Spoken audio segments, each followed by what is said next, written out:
오늘은 조금 무겁고 현실적인 이야기를 나눠볼까 합니다. 인간이라면 누구도 피할 수 없는 한 가지가 있죠. 우리 모두는 언젠간 늙고 병들어 죽게 마련입니다. 죽음을 떠올리는 것을 금기시하는 우리는 죽음의 맨 얼굴을 애써 보지 않으려 하다가 부모나 배우자, 자식처럼 가까운 사람을 잃고 나서야 허둥지둥 죽음에 관해 생각합니다. 그러나 그것도 잠시, 산 사람은 살아야 한다며 또다시 현재에만 집중하지요. 하지만 우리 대부분은 호스피스 병동의 환자처럼 임종실의 주인공이 될 것입니다.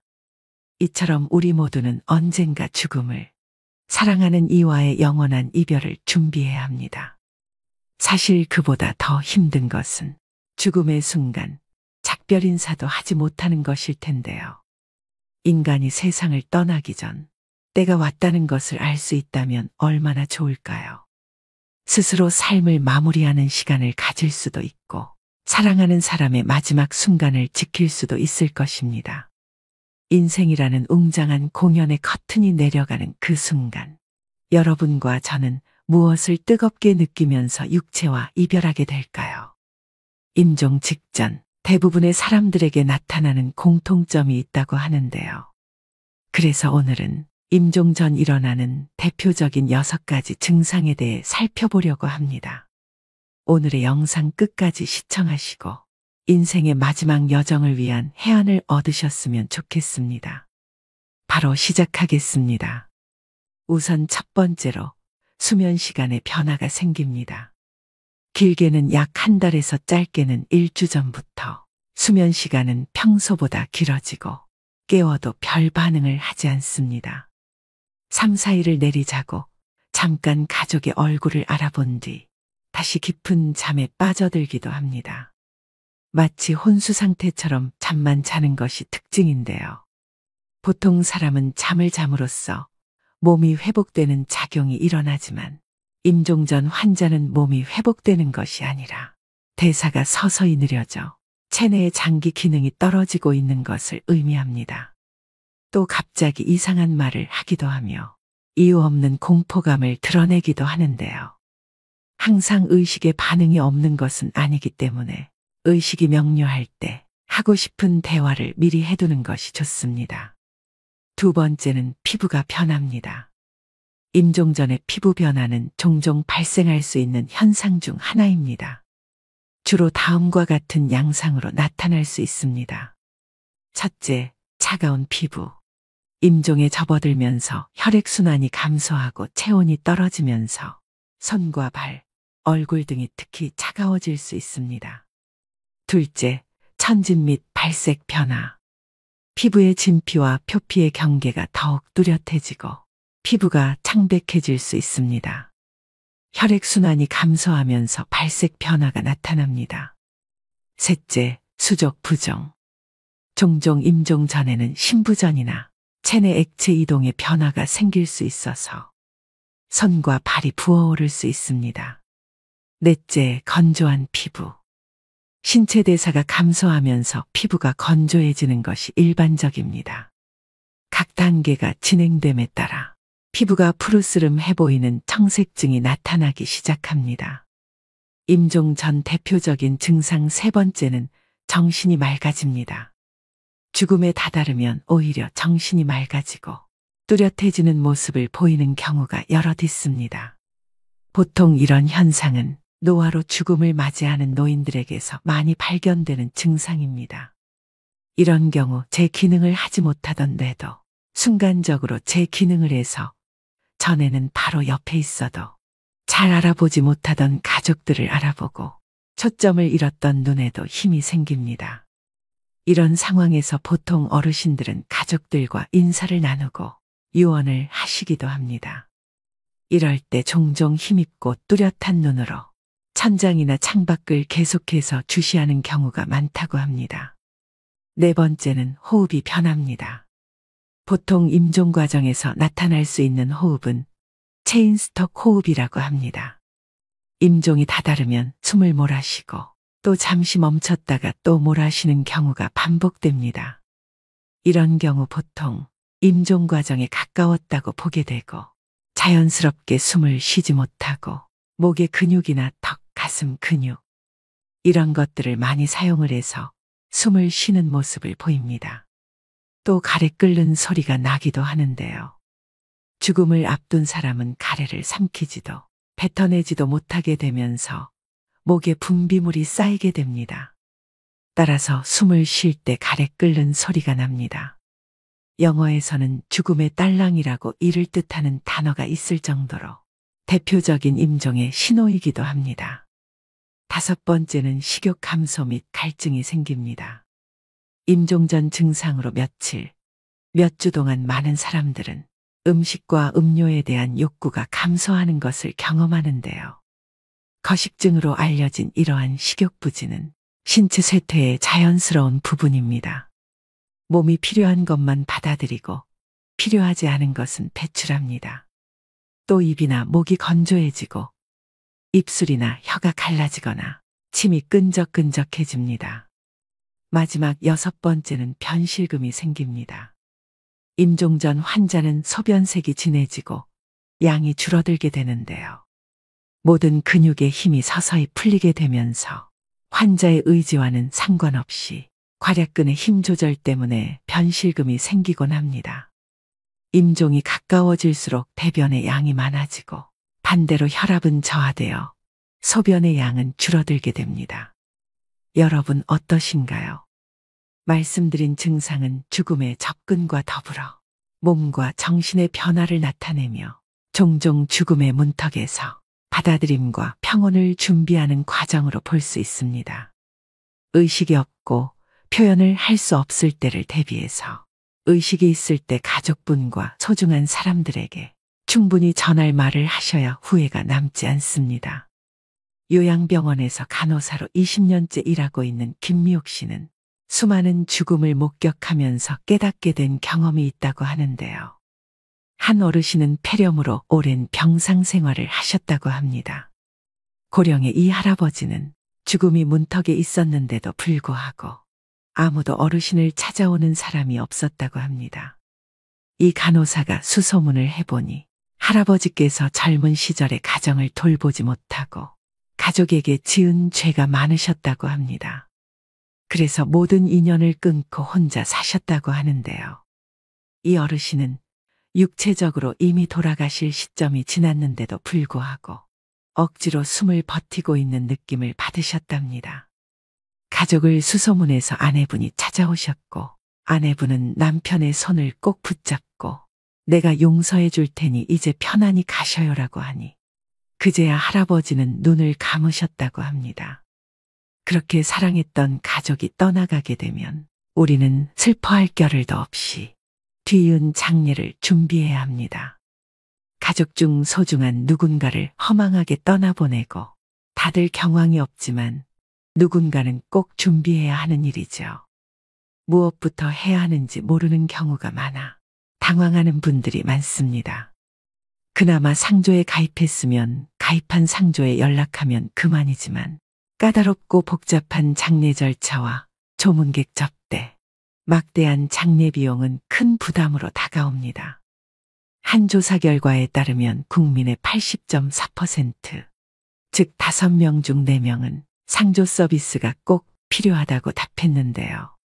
그렇다면 국내에 수없이 많은 상조회사 중 어떤 업체를 선택하는 것이 가장 현명할까요? 그래서 여러분들에게 합리적인 비용으로 상조 도움을 받으실 수 있는 고위상조 업체에 대해 소개해 드리려고 합니다. 고위상조 서비스를 바탕으로 나이 먹고도 모르면 바보 되는 장례 준비 3가지를 살펴보겠습니다. 첫 번째, 선불제와 후불제 중 어떤 상품을 선택해야 되나요? 먼저 선불제의 경우 말 그대로 미리 상조 비용을 지불하는 것인데 쉽게 말하면 보험과 같습니다. 일반적으로 120회 월납으로 총 납입금은 500에서 1000만 원 수준인데요. 이 금액에서 현장에서 추가 비용이 결제되는 경우도 허다합니다.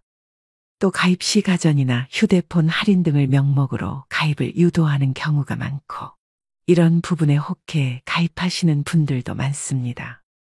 하지만 가전을 받는 돈은 막대한 금액을 내는 것 중 극히 일부에 지나지 않고 만약 도중에 업체가 폐업을 하는 경우 내 돈을 제대로 찾지 못해 소비자가 피해를 떠안는 경우가 많습니다. 연간 수십 곳의 상조회사가 폐업을 한다고 하는데요. 그러다 보니 많은 분들이 함부로 상조를 가입하기 꺼려 하시는 경우도 많습니다. 이런 여러 단점을 극복하기 위해 나온 것이 후불제 상조입니다.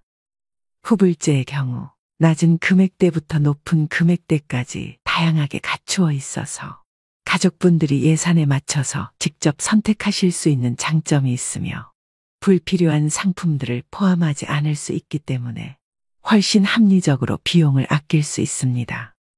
매월 돈을 납부하지 않아도 된다는 점, 그리고 장례가 끝난 후 비용을 지불하면 되기 때문에 더 투명한 비용으로 마지막까지 안심하고 장례를 치를 수 있게 되는 것도 크게 안심하실 수 있는 부분입니다. 심지어 현재 선불제 상조를 이용하고 계시더라도 후불제로 전환하시는 게 더 이득일 수도 있습니다.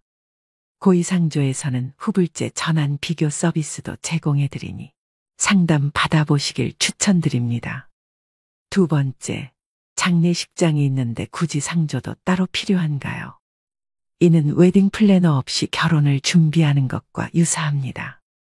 장례식장의 장례지도사는 처음부터 끝까지 책임져 주지 않습니다. 빈소에 1시간에서 2시간 들르고 물품을 파는 역할이 전부입니다. 반면 상조의 장례지도사는 처음부터 끝까지 장례를 책임집니다. 장례 첫날부터 발인날까지, 영부터 유족을 위로하는 순간까지 늘 함께 있습니다.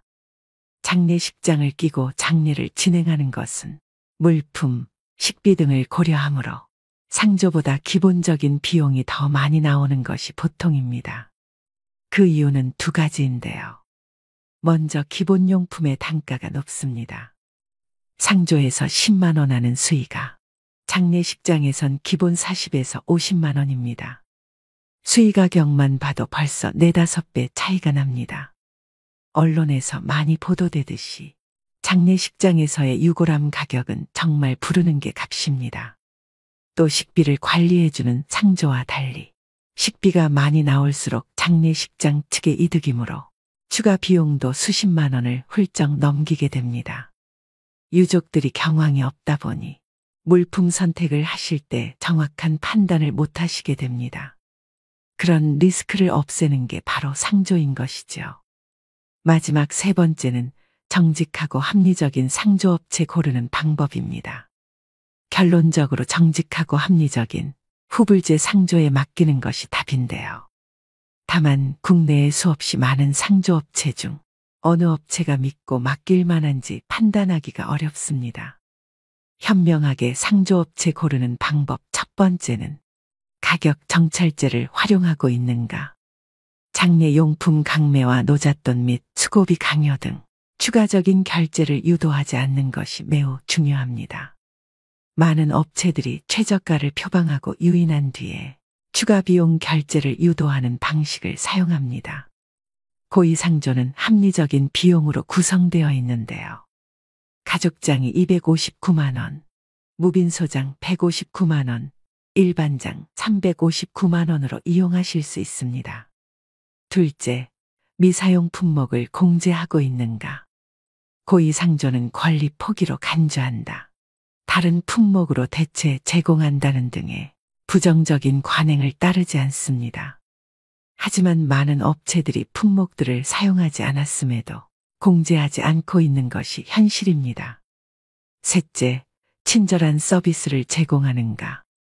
당연한 말이지만 상조의 하청의 재하청 구조 등으로 비싼 비용을 지불하고도 소비자의 당연한 권리인 친절한 서비스가 제공되지 못하는 경우가 빈번합니다. 고위상조는 24시간 직영상담센터 운영과 엄격히 선발된 장례지도사를 통한 친절한 서비스 제공이 고객 만족의 최우선입니다. 나이 들수록 모르면 바보 되는 장례준비 3가지에 대해 말씀드렸습니다. 이처럼 알면 알수록 꼭 필요한 게 상조라고 생각되는데요. 상조 서비스와 함께라면 전문가의 도움으로 온전히 애도에 집중할 수 있어 심적 부담감을 덜고 목돈이 필요한 장례를 물가 인상에도 변동 없는 금액으로 치를 수 있어 경제적 부담감을 덜 수 있습니다. 가족의 죽음은 슬프지만 누군가는 꼭 준비해야 되는 일입니다. 합리적인 고의상조를 통해서 사전에 장례 준비를 해놓는 것은 조금 더 현명하게 사랑하는 사람을 편안히 보내드리는 길일 것입니다. 전화 상담도 가능하니 필요하신 분들을 위해 전화번호를 남겨드립니다. 고의상조 1666-9784입니다. 가장 건강할 때 자신의 죽음과 사랑하는 가족의 죽음을 준비해 두면 남은 인생은 선물처럼 주어지고 노후를 더욱 활기차고 평온하게 살아갈 수 있을 것입니다. 오늘의 영상 어떠셨나요? 잘 죽으려면 잘 살아야 한다는 말이 있습니다. 그렇다면 잘 산다는 말은 무엇일까요? 용서를 빌어야 하는데 빌지 못했던 잘못들, 옆에 있는 사람에게 잘해주지 못한 것에 대한 마음이라고 마지막 순간에서 대부분의 사람들은 그렇게 말합니다. 모든 죽음은 슬픕니다. 하지만 슬픔 속에서 떠나더라도 우리는 죽음 직전까지 행복해야 합니다. 우리가 소중하게 간직해야 할 기억은 죽음이라는 끝맺음이 아니라 죽기 전까지 행복하게 살았던 시간입니다. 글을 쓸 때 첫 문장보다 마지막 문장을 먼저 생각하면 좋습니다. 마지막 문장을 생각한 뒤 글을 써나가면 흐름의 일관성이 생기고 글 전체가 한 호흡으로 연결되기 때문인데요. 인생도 글쓰기와 다르지 않습니다. 자신의 마지막을 응시하는 것은 삶의 일관성을 부여하는 일입니다. 살다 보면 순간순간 중요한 갈림길에 서게 됩니다. 그때마다 자신의 마지막을 상상하며 후회하지 않을 선택을 한다면 인생의 중요한 것을 놓치지 않고 살아갈 수 있습니다. 여러분 모두 후회가 남지 않는 행복한 노후를 보내셨으면 좋겠습니다. 마지막으로 인생에 대한 좋은 글 읽어드리면서 오늘의 영상 마무리하겠습니다.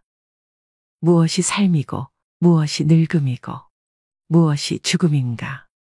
현재의 행복에 최선을 다함이 삶이요. 이러한 삶이 오래되어 편해짐이 늙음이요. 영원히 쉬는 것이 죽음이라면 틀린 말일까? 사람들은 모든 면에서 양면성을 지닌다. 생과 사에 대해서도 그렇다. 어떤 사람들은 살기 위해 발버둥치고 또 어떤 이들은 쉽게 죽어버리려고 한다. 인간들 외에도 모든 생물은 열매를 맺는다. 벼 이삭도 쌀을 맺으면 그 줄기와 이파리는 누렇게 시들고 볼품없어지는 것이다. 사과나무도 사과를 연글게 할 무렵이면 그 이파리는 벌레 먹어 흉한 모습이 된다. 사람도 이와 같이 그 열매, 곧 아들과 딸을 장성시키면 늙고 병들어 볼품없는 모습으로 변해가는 것이다. 이러한 현상은 지극히 당연하고 자연스러운 것이며 우리는 그와 같은 모습에 오히려 존경심을 가져야 한다. 늙고 추하게 변해가는 것을 두려워해서는 안 된다. 또한 죽음을 두려워해서도 안 된다. 늙으면 쉬게 되는 것이고 죽는다는 것은 있던 것이 없어지는 것이 아니라 영혼과 육체가 분리되기 때문에 더 편히 쉬게 되는 것이다. 인생은 배를 타고 강을 건너가는 것과 같으며 강 저편에 닿으면 배를 버리고 무트로 올라가서 마을로 걸어 들어가는 것이다. 육신은 버리고 가야만 하는데요. 영혼은 마을로 들어가는 나그네인 것이다. 모든 것은 지나가게 마련이다. 고통의 괴로움도 시간이 지나면 새살이 돋아나서 괴로움의 상처는 아물게 마련이다. 어렵고 힘든 시기도 시간이 흐른 뒤에는 나에게 소중한 성장의 선물이 되었다는 사실을 깨닫게 될 것이다. 내 삶에는 희극만이 존재하지는 않는다. 희극과 비극이 늘 함께 공존한다. 나는 그것들과 함께 동행하면서 내 삶을 아름답게 꽃피우다. 때가 되면 소리 없이 지고 싶다. 오늘도 노후의 지혜와 함께 해주셔서 감사드립니다. 황금빛으로 무르익어가는 여러분의 지혜로운 인생을 언제나 응원합니다. 흔히들 한 번 사는 인생, 후회 없이 라는 말을 하고는 합니다. 하지만 후회 없는 인생을 보내는 사람은 아마 없을 겁니다. 크고 작은 인생 경험 속 후회는 늘 부산물로 남게 되죠. 흐르는 물은 내 세월과 같고, 부는 바람은 내 마음과 같고, 저무는 해는 내 모습과 같으니 어찌 늙어보지 않고 인생을 말할 수 있겠습니까? 젊은 날 식탁에는 꽃병이 놓였더니 늙은이 식탁에는 약병만 줄을 섭니다. 인생은 고작 꽃병과 약병 사이인 것을 왜 일찍 깨닫지 못했을까요? 잘 먹고 잘 사는 것은 모두의 꿈입니다. 그러나 영원한 삶은 없으니 내 식탁에 약병이 줄을 서기 전에 욕심은 좀 버리고 폼 잡지 말고 베풀며 사는 것도 잘 사는 방법이겠지요. 우리나라 사람들은 유독 나이에 대한 강박이 심합니다. 30은 신입사원으로는 늦은 나이. 40살은 결혼 못했으면 평생 혼자 산다는 인식. 50, 60이 되어 뭘 좀 해보려고 하면 나이 먹고 주책이다. 그러다 보니 나이라는 숫자에 얽매여 자신의 인생에 스스로 제약을 걸고 나이듦을 한탄하는 사람들이 많습니다. 하지만 여기 자연스러운 나이듦을 받아들이고 후회 없는 노후를 보내는 사람들이 있는데요. 또 우리보다 먼저 인생을 경험한 선배들이 죽기 전 가장 후회했던 것은 무엇일까요? 그래서 오늘은 이른이 되기 전 깨닫지 못하면 땅을 치고 후회하는 7가지에 대해 여러분들과 이야기를 나눠보고자 합니다. 오늘의 영상 끝까지 시청하시고 행복한 노후를 위한 해안을 얻으셨으면 좋겠습니다. 바로 시작하겠습니다. 죽기 전 사람들이 가장 많이 한 후의 첫 번째는 가족 등 타인이 바라는 삶을 산 것. 다른 사람들의 기대에 맞추지 말고 스스로에게 진실한 삶을 살 용기가 있었더라면 하는 것이었는데요. 많은 사람들이 부모님이나 타인의 기대에 부응하기 위해 하고 싶은 일이 있어도 자신의 의지를 억지로 굽히며 살아갑니다. 우리나라에는 오죽하면 K장녀, K장남이라는 말도 있죠. 물론 내가 사랑하는 가족이 원하는 삶을 사는 것도 어떤 의미에서는 행복이 될 수 있지만 이러한 선택이 반복되면 점점 개인적인 만족을 무시하고 외부 요인에 기반한 삶을 살게 될 수 있습니다. 사람들은 삶이 끝나갈 때쯤 돼서야 얼마나 많은 꿈을 이루지 못했던가를 명확하게 볼 수 있습니다. 자기 자신을 돌보는 것, 그것은 인생의 성공을 위해 앞만 바라보며 달리던 중년을 지나면서 그 중요성과 필요성이 더욱 커집니다. 지금이라도 늦지 않았습니다. 타인의 기대보다는 내가 원하는 삶은 무엇인지 깊이 통찰해 보셔야 합니다. 그래야 훗날 삶이 다할 때 다르게 살았으면 어땠을까가 아닌 이렇게 살아서 기쁘다라는 생각이 들 것입니다. 두 번째는 여행을 내일로 미룬 것. 60세 이상 노인분들은 다른 지역, 다른 환경에서 자랐어도 한 가지 공통점이 있습니다. 그들 대부분이 한 지역에서 어린 시절을 줄곧 보냈다는 점입니다.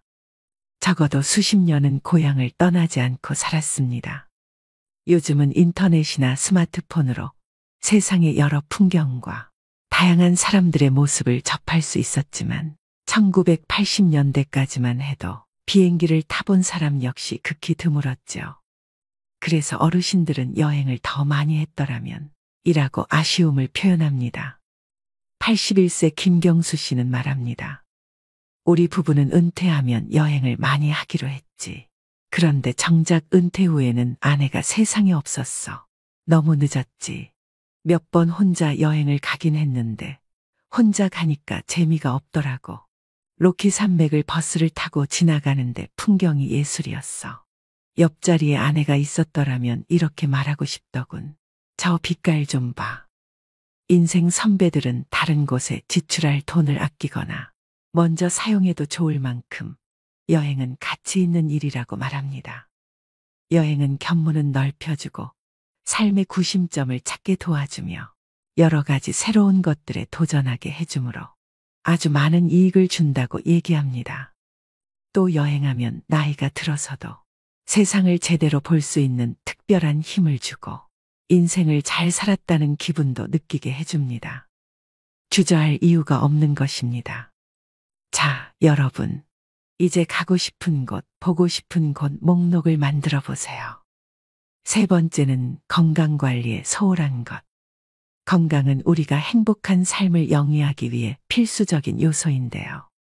늘어난 수명만큼 관심이 커진 것이 몸도 마음도 건강한 노후입니다. 그러나 많은 사람들이 건강관리에 소홀하여 나중에 큰 후회를 하게 됩니다. 앞으로 100세 시대를 살아가기 위해서는 돈을 버는 것도 중요하지만 돈만 가지고는 행복한 삶을 살아가기 힘듭니다. 부자지만 수십 가지 약을 먹으면서 이곳저곳 아프지 않은 곳이 없고 매일 힘들어 죽겠다는 말을 습관처럼 내뱉는 사람도 있습니다. 노후를 위해 돈을 버는 것도 중요하지만 건강도 관리하면서 돈을 벌어야 되겠죠. 암이나 뇌졸중 등 큰 병이라도 걸리면 힘들게 벌어놓은 돈은 밑 빠진 독에 물 붓기처럼 의료비로 빠져나가기 십상인데요.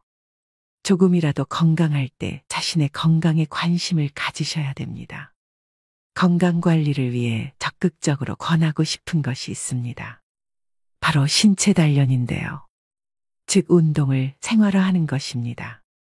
운동은 체력을 증진하고 고혈압 및 당뇨 등 기저질환을 예방하거나 조절하는 데 큰 효과가 있습니다.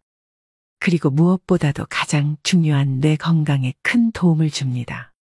여러분은 100세 시대를 건강하게 살아낼 자신이 있으신가요? 자신의 선택에 따라 행복한 삶을 살아가기도, 질병의 고통 속에서 살아가기도 합니다. 뭐니 해도 결국엔 건강을 이길 수 있는 것은 세상에 아무것도 없음을 명심하셔야 됩니다. 네 번째는 일만 너무 열심히 한 것. 사람들이 죽기 전 가장 후회하는 것 네 번째는 일에만 치중하여 삶의 균형을 잃은 것입니다. 물론 내가 몸담은 한 분야에 있어 큰 노력을 기울이는 일은 정말 멋진 일입니다. 하지만 지나치게 업무에만 몰두하면 가족이나 친구, 취미 등으로 행복을 경험할 기회를 놓칠 수 있습니다. 많은 분들이 일에 쫓겨서 또는 성공을 쫓느라 아이들이 크는 것도 제대로 못 보고 배우자와의 관계도 잘 챙기지 못했다고 후회합니다. 다양한 경험과 관계가 균형을 이룰 때 우리는 행복을 느끼게 됩니다. 더구나 일에만 집중하면 건강과 정신적인 문제도 초래할 수 있습니다. 일도 열심히 하되 틈틈이 삶의 균형을 찾도록 노력하셔야 됩니다. 다섯 번째는 친구들과 자주 연락하고 살지 못한 것. 죽음을 목전에 두고서야 옛 친구들이 얼마나 소중한지를 깨닫게 된다고 하는데요. 나이 들면 배우자 다음으로 친구가 가장 큰 자산입니다. 속마음을 털어놓을 수 있는 친한 친구, 언제든 연락하면 만날 수 있는 친구가 인생을 풍요롭게 합니다. 사는데 급급하고 바쁜 생활에 쫓겨서 소중한 친구들과의 관계를 세월 속에 흘려보낸 후에 누구라도 바쁘게 살다 보면 친구 관계가 소홀해지기 쉽습니다. 하지만 아무리 바쁘더라도 생각나는 친구가 있다면 용기를 내어 먼저 연락해보는 건 어떨까요? 내가 먼저 연락한다고 체면이 깎이는 것도 아닌데 망설일 필요가 없습니다. 삶의 마지막에 남는 것은 결국 사람과 사람뿐이라는 것을 잊지 말아야겠습니다. 여섯 번째는 자기계발과 성장의 기회를 놓친 것. 인생은 계속해서 변화하고 발전하는 과정입니다. 아무리 돈이 많고 잘 나갔던 사람도 더 이상 성장하지 못한다고 느끼면 극심한 우울감에 빠지기도 하는데요. 계속해서 변화하는 사회 속에서 옛것만 고집하고 새로운 것을 받아들이지 않으려고 하면 절대 발전할 수 없고 성장 또한 할 수 없게 됩니다. 나는 이거 안 해봐서 못해 라고 생각하지 마시고 내가 못할 게 뭐야 라는 마음가짐으로 새로운 지식과 경험들을 놓치지 마시고 관심과 호기심을 가져보시기 바랍니다. 그럼 또 예기치 못한 기회로 일상의 행복과 즐거움을 얻게 될 수도 있습니다. 마지막 7번째는 참기만 하고 산 것. 화를 더 낼 거리라는 후회는 시사하는 바가 큽니다. 우리는 모두 착한 사람 증후군에 빠져 있습니다. 속에서 부글부글 끓어올라도 상냥하게 웃는 분들이 많습니다. 하지만 화가 나면 어떤 방식으로든 풀어야 합니다. 화병은 마음속에서 우라통이 커지는 병입니다. 그 우라통이 외부로 표출되지 않으면 스트레스에 의한 각종 질병으로 명을 단축합니다. 먹고 살기 위해서 고객을 상대하는 직업에 종사하는 사람들은 진상 고객에게도 상냥한 웃음으로 대해야 하니 얼마나 스트레스일까요? 우리도 죽기 전에 후회하지 않으려면 감정을 표현하는 연습을 하는 것이 좋습니다.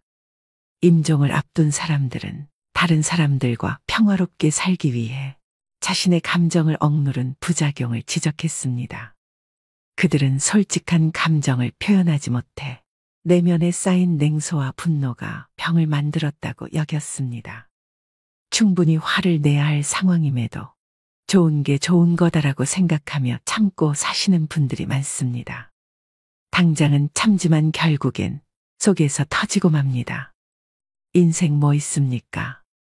혼자 속으로 끙끙 앓지 말고 우리 모두 할 말은 하고 삽시다. 여러분 어떠신가요? 후회하지 않는 삶은 여러분이 무엇을 한 것이 아니라 무엇을 하지 않았는가에 따라 결정됩니다. 사람들은 자주 말합니다. 그때 알았더라면, 그때 잘했더라면, 훗날엔 지금이 바로 그때가 되는데 지금은 아무렇게나 시간을 보내면서 자꾸 그때만을 찾습니다. 늙으면 사람이 수레를 끄는 것이 아니라 수레가 사람을 미는 법입니다. 넋놓고 있으면 밀려나는 것이 인생입니다. 이제 더 이상 미련과 후회만 남기는 시간을 보내시면 안 됩니다. 행복은 기다리는 것이 아닌 선택하는 것임을 명심하셔야 됩니다. 즉, 무엇을 선택하고 무엇을 내려놓는지가 앞으로 여러분의 노후를 완벽히 바꿀 것입니다. 인생 선배들은 행복한 노후를 위해 내려놓음 또한 실천하셨는데요. 결국 나를 내려놓음은 나를 다시 세우는 길입니다. 그렇다면 잘 내려놓기 위해 우리는 어떤 마음가짐으로 노년을 보내야 할까요? 등산도 인생도 오르는 길이 힘들지만 내려가는 길은 더더욱 어렵습니다. 그래서 삶의 길을 멋지게 내려가기 위해 늙음의 미학을 찾아보는 것입니다. 나이 들수록 행복한 노후를 보내기 위해 실천해야 되는 늙음의 미학 5가지에 대해 말씀드리겠습니다. 늙음의 미학 제1장은 비움의 미학입니다. 비움의 실천은 버림으로써 여백을 만드는 일입니다. 버림이란 말이 맞지만 너무 냉혹하게 들릴 수도 있죠. 점잖게 나눔이라 해도 좋습니다. 꽃이 비록 아름답지만 꽃을 버려야 열매를 맺을 수 있습니다. 처녀가 설령 아름답지만 처녀를 버려야 옥동자, 옥동녀를 낳을 수 있습니다. 죽음이란 버림의 끝입니다. 성취의 청춘도 아름답지만 버림의 노년은 더욱 아름답습니다. 이것이 늙음의 미학입니다. 주먹을 쥐고 태어나는 것은 세상에 대한 욕심이요. 손바닥을 펴고 죽는 것은 모든 소유로부터의 비움입니다. 생의 가장 큰 가르침은 죽음입니다. 서녀는 죽음으로써 인생의 진리를 깨우쳐 줍니다. 채운다는 관점에서 보더라도 비운 만큼만 채울 수 있습니다. 집지한개여 방쯔구주다. 두 손으로 잡아보았자 2개뿐이요. 놓으면 우주가 내 것인 것을. 늙음의 미학 제2장은 노련의 미학입니다. 노련이란 단어에는 늙을 노자를 씁니다. 노자에는 노련하다는 의미가 있습니다. 오랜 세월의 경륜에서 오는 노하우가 있어 노인은 노련한 경험의 결정체이죠. 노인은 돌다리도 두들겨보고 건너는 신중함이 있습니다. 술을 마셔도 젊은이처럼 속수무책으로 쓰러지지 않습니다. 그리하여 오뚝이라는 의미의 부도옹이란 별명이 붙은 것입니다. 늙음의 미학 제3장은 점잖음의 미학입니다. 노인이 되면 언행이 무겁되 어둡지 않습니다. 품격이 고상하되 야하지 않습니다. 그래서 점잖다라는 말이 성립됩니다. 곧 젊지 않다는 말입니다. 젊은이처럼 감성에 쉬이 휘둘리거나 분위기에 가볍게 흔들리지 않습니다.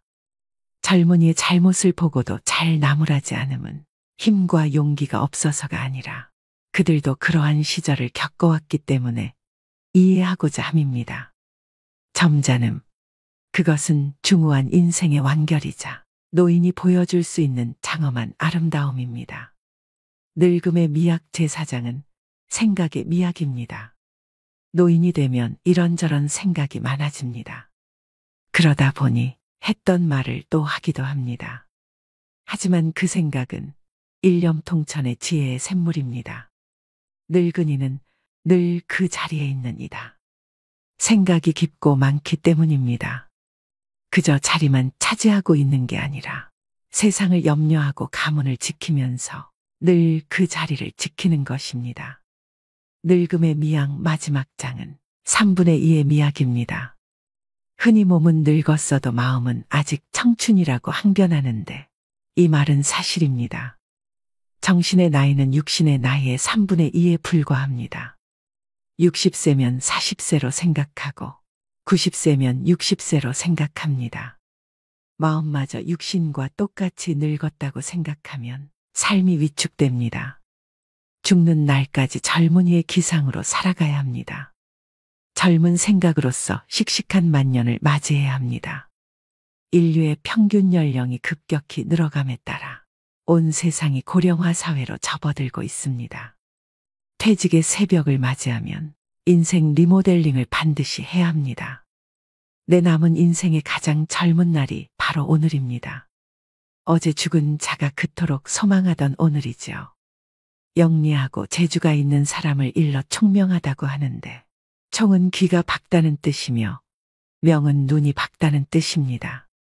나이가 들면 눈과 귀가 어두워집니다. 모든 기능이 저하되어 자세히 볼 수 없고 또렷하게 들을 수도 없습니다. 하지만 문제 없습니다. 쑥떡같이 얘기해도 찰떡같이 듣는 훈련을 평생 해온 그들이기 때문입니다. 어떻게 늙어갈 것인가는 모든 늙은이들의 화두일 것입니다. 품위를 지키며 아름답게 늙는 사람이 있는가 하면 그렇지 못한 경우도 있습니다. 멋지거나 추하거나 또 행복하거나 불행한 노년이 되는 것은 모두 자신의 책임입니다. 그렇다면 나이 들수록 우아하게 늙어가는 방법은 무엇일까요? 첫째, 건강한 생활 습관을 가져야 합니다. 금연과 절주 그리고 적당한 운동으로 생활 습관을 가꿉니다. 올바른 생활 습관은 건강하고 아름답게 늙어갈 수 있게 만듭니다. 둘째, 충분한 휴식과 수면을 취합니다. 너무 적게 자고 너무 많이 자는 것도 좋지 않습니다. 낮잠을 적당히 자는 것도 건강을 유지하고 아름답게 늙어가는 비결입니다. 셋째, 마음가짐을 편하게 해야 합니다. 사람이 살다 보면 별의별 경계와 부딪히게 됩니다.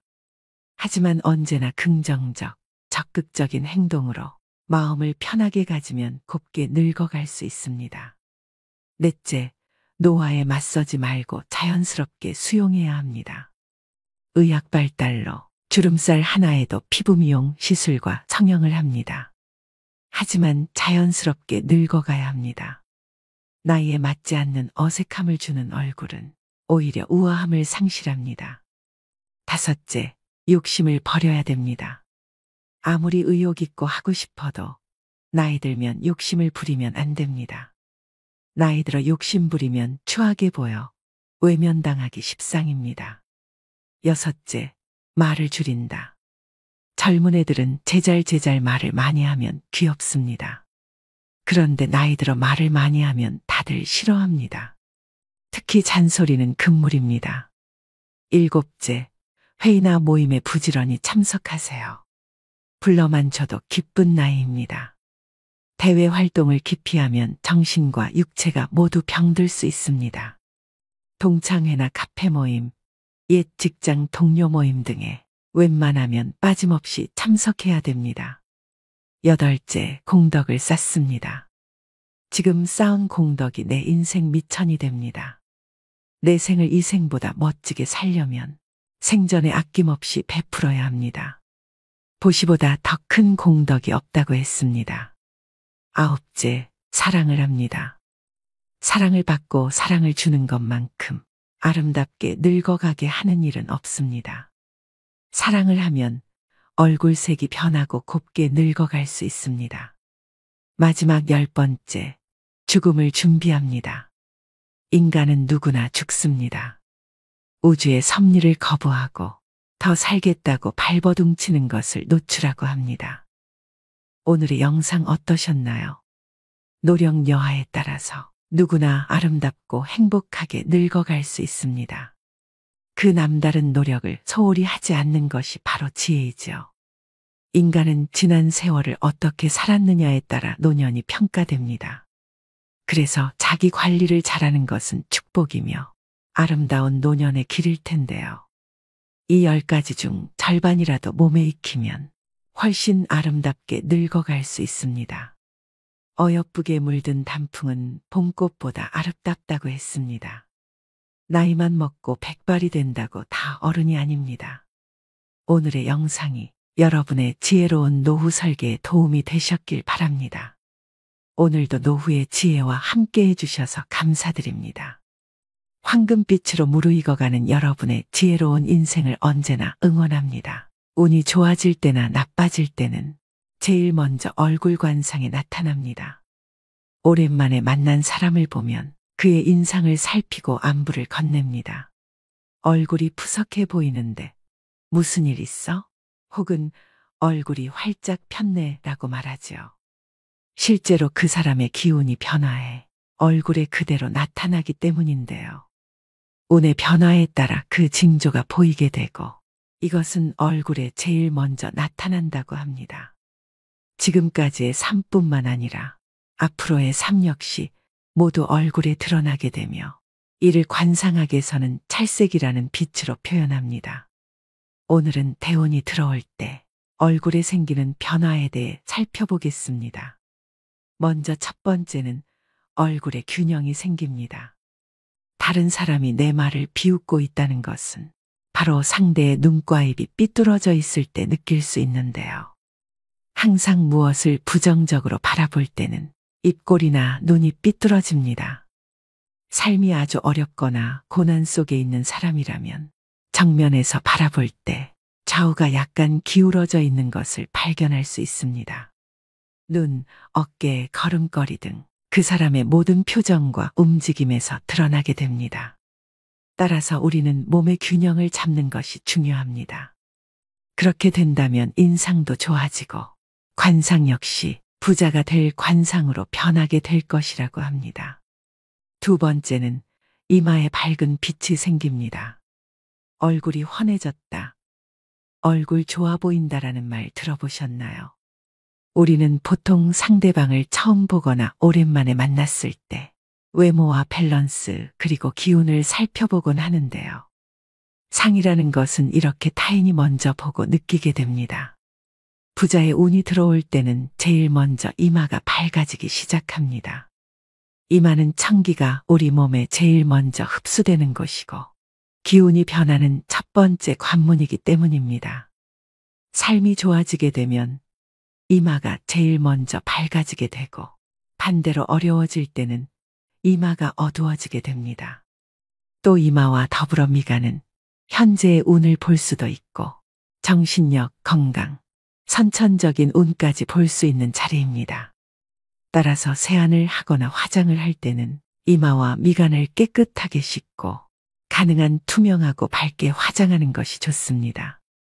그래야 행운과 인덕복이 따르게 됩니다. 세 번째는 눈매가 부드러워집니다. 눈은 마음의 창입니다.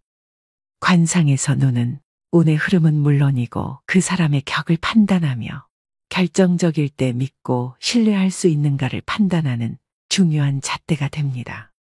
운이 나쁘고 인생이 어려워질 사람은 눈빛이 탁해지고 살기가 생겨나기 시작합니다. 반대로 눈의 부드러움과 선함이 생겨나는 것은 좋은 운이 들어올 징조입니다. 눈은 바로 마음이 표현되는 곳이기 때문인데요.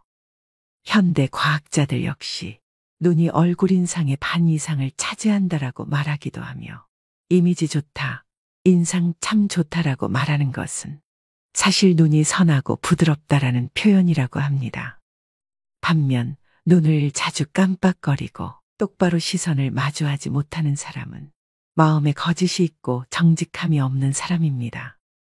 눈은 바로 우리가 세상을 바라보는 그 마음입니다. 따라서 부자의 운을 얻기 위해서는 세상을 부드럽고 편안하게 바라보려고 노력해야 합니다. 네 번째는 귓볼이 깨끗해집니다.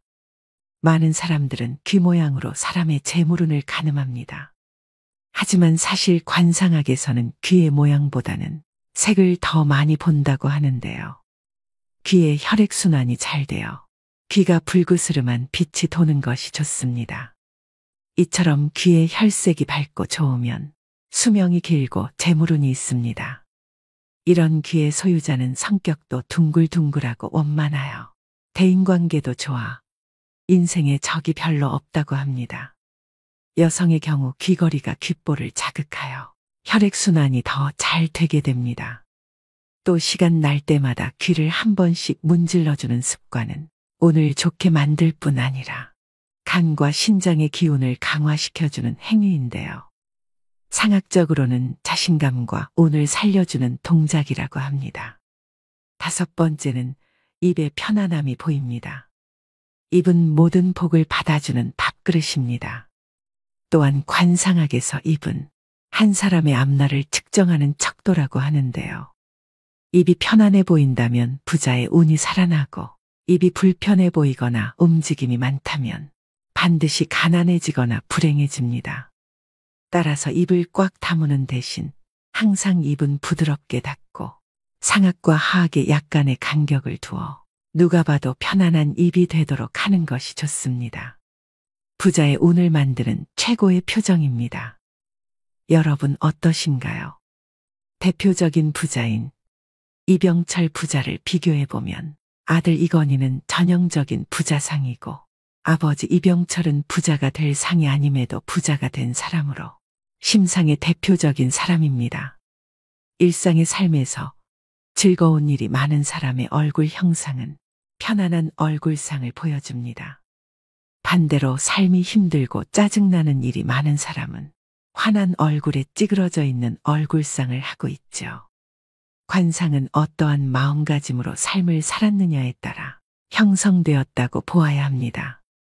내 삶을 어떻게 살아가느냐에 따라 거지상을 하고 태어났어도 부자로 살아갈 수 있는 환경으로 변화되고 부자로 살아갈 수 있는 부자상으로 태어났어도 그 생각이 부자로 살아갈 수 없는 속 좁은 사람으로 살아간다면 거지의 삶을 살아가게 되겠죠. 그렇다면 어떻게 하면 나에게 더 큰 대운이 들어와 좋은 관상으로 바뀔 수 있을까요? 지금부터는 그 해답을 알려드리려고 합니다. 영상 끝까지 시청하시고 그대로 실천하신다면 여러분의 인생에 말년복과 재물복이 터지는 좋은 운이 찾아올 것입니다. 인간의 운은 좋고 나쁨, 행복과 불행은 단연 먹고 마시는 것을 절제할 수 있느냐, 없느냐에 따라 결정된다는 것을 빨리 깨달아야 합니다. 결코 배불리 먹지 말 것이라는 책의 저자인 미즈노 남보쿠는 에도 시대의 이름을 떨친 관상가입니다. 당시 평균 수명이 40대 중반이었던 시대에 78세까지 장수한 인물인데요. 그는 성공과 장수가 음식에 절제해 있음을 가르치며 3,000명의 제자가 있었습니다. 어린 시절 한량으로 떠돌다 감옥에 갔을 때 범죄자의 얼굴과 생김새에 공통점이 있음을 발견합니다. 그 후 1년 동안 보리와 콩만으로 식사를 계속하고 오면 절의 입문을 허락하겠다는 어느 주지스님의 조언에 따라 이때부터 본격적인 관상가로서의 길을 걷게 됩니다. 이후 단식과 어려운 고행으로 깨달음에 이르렀는데 사람의 운명은 관상이 아니라 먹는 음식에 달렸음을 깨닫게 됩니다. 관상은 변하고 바뀌는 것이지만 음식의 절제로 빚어진 복은 지속적이었기 때문인데요. 왜 재물이 쌓이지 않는 걸까? 왜 가정의 행복이 머물지 못하는가? 소식은 어떻게 부와 장수를 불러오는가? 모든 사람들이 궁금해하는 이 질문에 대한 명쾌한 해답과 실천 방법을 알려드리겠습니다. 식사의 절제라는 것은 보통 사람에게는 매우 어려운 일입니다. 배가 모두 차지 않은 상태에서 숟가락을 내려놓는 일은 보통 사람에게 힘든 일이나 성공과 출세, 발전과 행복, 하늘의 운과 부귀영화, 자식과 가문의 안정, 건강하고 긴 수명을 바란다면 못할 것도 없는 일 아니겠습니까? 자녀의 관상이 궁색해 보이는 빈상으로 태어났더라도 그 부모가 음식을 절제하면 그 관상이 변하게 됩니다. 몇 끼마다 한 숟가락의 음식이라도 덜어 남을 도우면 자신뿐만 아니라 자식의 빈상도 복상으로 변하는 것이 자연의 이치입니다. 음식은 생명의 원천이며 평생의 행운과 불운이 모두 음식에서 비롯돼 나오는 것입니다. 음식을 절제하는 사람은 타고난 인상이 좋지 않아도 운이 좋은 사람이 많습니다. 좋은 인상을 갖고 있지만 음식을 절제하지 않고 산 사람은 여러 면에서 부족함이 계속되고 생로병사가 끊이지 않으며 늙어서까지 불행해집니다. 여기서 말하는 절제란 적게 먹는 것 외에도 규칙적인 식사가 포함됩니다. 잠들고 일어나는 시간이 하늘의 태양이 뜨고 지는 시간에 맞춰 있지 않는 사람은 먹는 시간도 먹는 양도 절제된 규칙이 없습니다. 이런 사람은 하늘로부터 받은 타고난 할당량보다 더 먹지 못하고 오히려 줄어듭니다. 자기가 갖고 태어난 양만큼 먹고 사는 사람은 운이 좋고 나쁨이 없고 그 좋고 나쁨이 없는 것이 관상으로 얼굴에 모두 드러나 있으며 특별히 좋은 것도 나쁜 것도 없이 살아갑니다. 그러나 인상이 나쁘지도 좋지도 않으며 자기 양만큼 먹고 사는 것도 아닌 자신에게 주어진 할당량보다 더 많이 먹고 사는 사람은 아무리 인품이 좋은 사람일지라도 불행한 내면의 번뇌가 끊이지 않습니다. 절제하지 않아온 까닭에 가정도 파괴됩니다. 또 지금을 넘는 출세나 발전이 없습니다. 이런 사람 중에 가난한 사람이라면 고생만 평생 하다. 성공이란 것은 단 한 번도 해보지 못하고 평생 남을 원망하며 나라님을 욕하며 삽니다. 인품이 좋아도 결국 음식을 절제하지 못하면 그 내면의 덕도 없어지고 세월이 더 흐를수록 아무 좋은 것도 그 마음에 남지 않게 됩니다. 비록 가난한 관상을 가졌어도 절제하는 사람만이 장수하고 더 먹을 수 있으며 행운을 이어가게 되는 것입니다. 평생 가정이 안정되고 그로부터 늙어서도 운이 좋은 사람으로 남게 됩니다. 약해 보여도 병에 걸리지 않는 노년은 덤으로 얻게 됩니다. 여기까지 다루고 있는 내용에서 중요한 한 가지 핵심은 바로 음식에 모든 기륭화복이 있다는 메시지인데요. 달리 표현하면 절제의 가장 기본적인 본질인 음식을 먹는 일에 행복과 장수, 번영과 성공이 달려 있다는 얘기입니다. 자신이 원하는 것을 이루기 위해서는 기본적으로 자기 절제가 필요합니다. 자신을 훈련함으로써 자신이 삶에서 진정 원하는 것을 얻을 수 있는 힘을 갖게 됩니다. 오늘날 사람들은 즉각적인 만족을 원합니다. 점점 더 자극적인 음식을 원하며 먹는 순간 기분이 좋아집니다. 이처럼 즉각적인 만족에 길들여지면 자연히 집중력과 사고 능력도 저하되어 본인이 이루고자 하는 목표에서 멀어지게 됩니다. 곳간에 음식이 넘치고 있어도 절제해야 하는가에 대해서도 묻는 이가 많습니다. 음식이란 사람의 생명을 먹여 살리는 것이니 충분히 사용해도 되는 것이 아닌지 묻는 것입니다.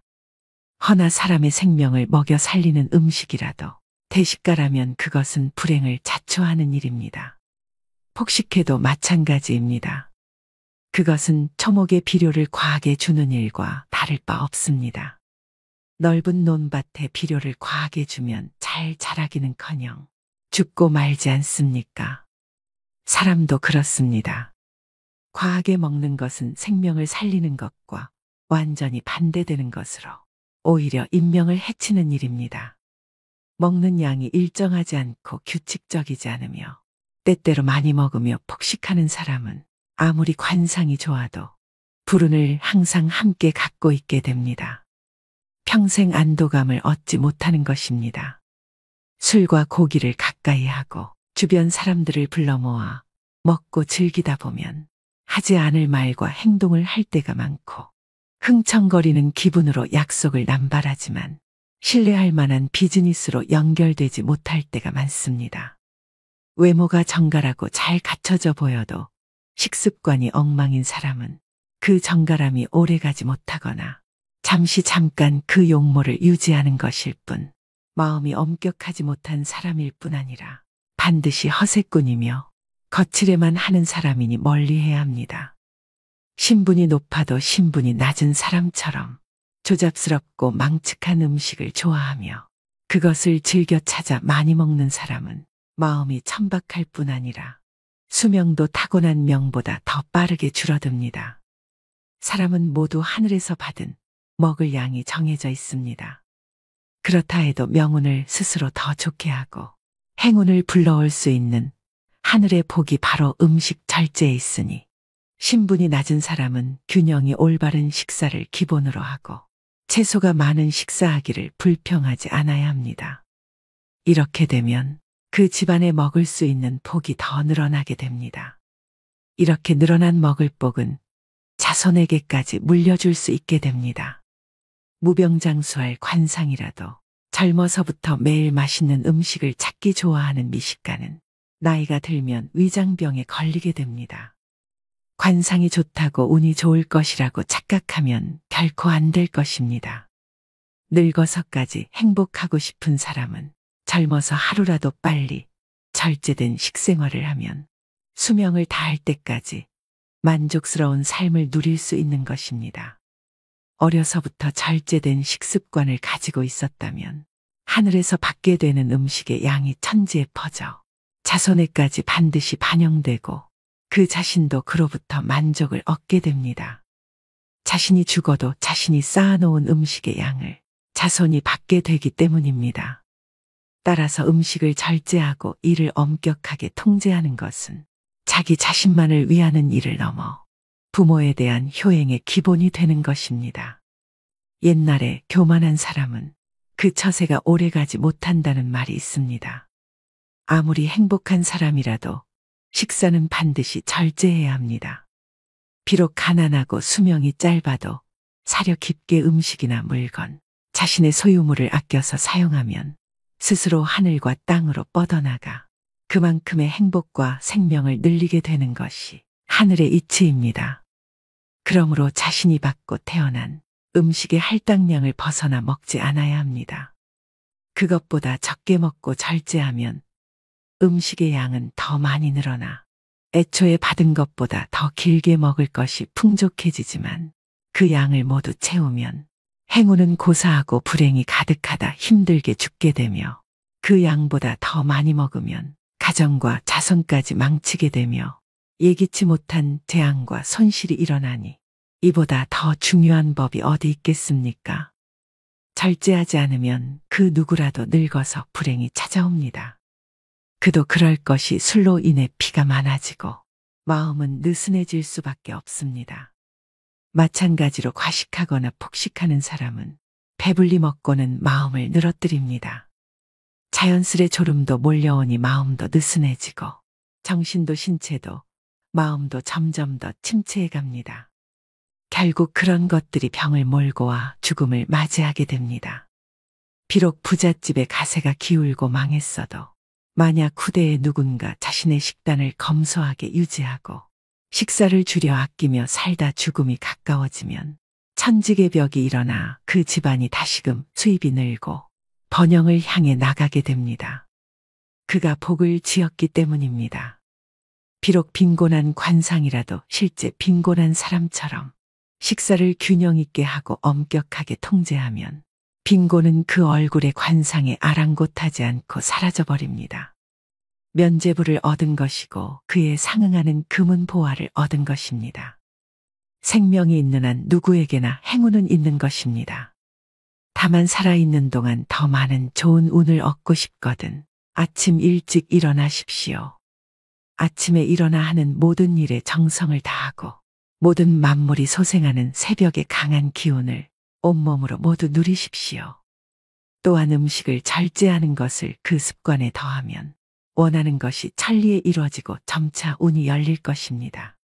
운이란 사람 됨됨이에 따라 이리저리 달라지는 것이 아니라 자신의 마음을 하는 일에 얼마나 집중했는가에 따라 달라진다는 것을 기억하셔야 됩니다. 누구라도 3년을 절제하면 없던 운이 드러납니다. 건강해지며 머리와 마음이 맑아져 하는 일마다 큰 힘을 두루 발휘하게 되니 성공과 출세는 당연한 열매일 뿐 저절로 열리게 되는 것입니다. 언제나 자신이 가진 것보다 적게 사용하고 아껴 사용하며 적게 먹는 절제에서만 성공과 발전과 지복이 흐르게 되는 것일 뿐입니다. 사람이 고귀해지기도 하고 천하게 되기도 하는 것은 모두 음식을 절제하느냐 하지 못하느냐에 달려 있습니다. 세상의 이름을 알린 고귀한 신분의 승려는 저절로 된 것이 아닙니다. 모두 먹고 싶은 대로 먹지 않고 절제해온 까닭입니다. 어려서부터 운이 좋아 큰 부와 행운을 누렸으나 최근 들어 운이 나빠지고 해마다 재산이 줄고 무엇을 하든 운이 따르지 않아 고통스러운 상황이라면 이 일에서 어떻게 벗어날 수 있겠습니까? 이런 사람은 젊어서부터 만족스러운 삶을 살아왔기 때문에 스스로 운이 나빠지는 행동을 알지 못합니다. 일찍이 부족함 즉 절제를 배운 것이 없기 때문입니다.